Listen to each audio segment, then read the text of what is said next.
سامعین کرام، دیکھیے مزارات پہ جانے سے مشکلات کیسے حل ہوتی ہیں۔ یہ جو آپ کو بات سنانے لگا ہوں اس کا حوالہ سماعت کیجئے۔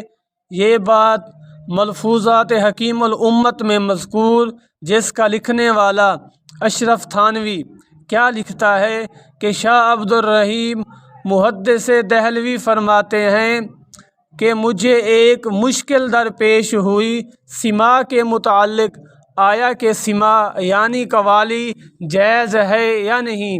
تو عبد الرحیم فرماتے ہیں میں اس مشکل کو حل کرانے کے لیے حضرت سلطان نظام الدین اولیاء رضی اللہ تعالی عنہ کی مزار شریف پر تشریف لے گیا۔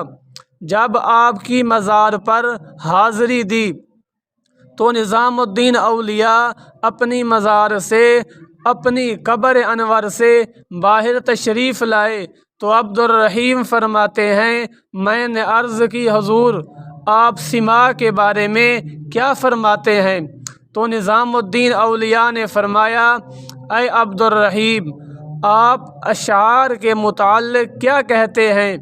تو عبد الرحیم فرماتے ہیں میں نے عرض کی حضور اشعار ایک کلام ہے، اگر اچھے اشعار ہوں تو اچھا کلام، اگر برے اشعار ہوں تو برا کلام۔ پھر نظام الدین اولیاء نے فرمایا آپ خوش آوازی کے متعلق کیا کہتے ہیں؟ تو عبد الرحیم فرماتے ہیں میں نے عرض کی کہ یزید فی الخلق ما یشاء، جس کی تفسیر بعض حضرات نے یوں کی کہ اللہ تعالی جس سے چاہتا ہے خوش آوازی عطا کر دیتا ہے۔ تو پھر نظام الدین اولیاء نے فرمایا اگر یہ دونوں جمع ہو جائیں، کیا مطلب؟ اشعار ہوں اور خوش آوازی ہو، یہ دونوں جمع ہو جائیں۔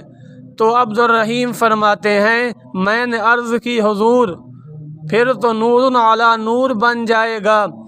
تو سلطان نظام الدین اولیاء نے فرمایا اے عبد الرحیم سماع کی حقیقت بھی یہی ہے کہ سماع یہ ہے کہ اشعار ہوں، اچھا کلام ہو اور خوش آوازی سے پڑھا جائے۔ تو شاہ عبد الرحیم محدث دہلوی فرماتے ہیں جو میری مشکل تھی سماع کے متعلق آپ کی مزار پر حاضری دینے سے حل ہو گئی۔ اسی وجہ سے امام اہل سنت فاضل بریلوی فرماتے ہیں واللہ وہ سن لیں گے فریاد کو پہنچیں گے، واللہ وہ سن لیں گے فریاد کو پہنچیں گے۔